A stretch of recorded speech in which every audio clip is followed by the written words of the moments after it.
แน่นอนล่ะครับว่าผู้ชายหรือผู้หญิงก็อยากจะสวยหน้าตาดีกันทั้งนั้นแต่ผู้หญิงที่ว่ามีตาสวยคมที่สุดประเทศหนึ่งนั่นก็คือประเทศสเปนนั่นเองครับ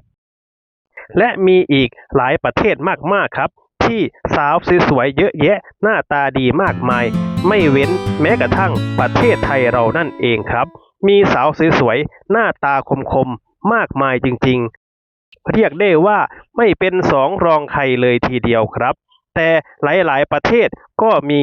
สวยๆเยอะแยะเลยครับนั่นก็คือประเทศอินเดียนั่นเองครับที่ว่าเป็นสาวที่ตาคมเยอะมากๆเลยทีเดียวครับและอีกอย่างหนึ่งประเทศสเปนก็ถือว่าเป็นประเทศที่เป็นลูกครึ่ง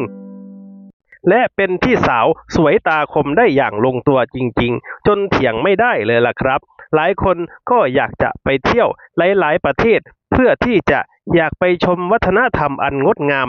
ไม่ว่าจะเป็นในเอเชียเราประเทศเกาหลีเองก็ตามที่มีทั้งเกิร์ลกรุ๊ปและบอยแบนด์มากมายให้ทุกคนได้ติดตามรับชมผลงานดีๆมากมายส่วนเมืองจีนก็มีดาราที่สวยและตาคมมากมายเลยทีเดียวครับบางคนก็ติดซีรีส์จีนจนอดหลับอดนอนและหยุดดูซีรีส์ไม่ได้กันเลยทีเดียวครับ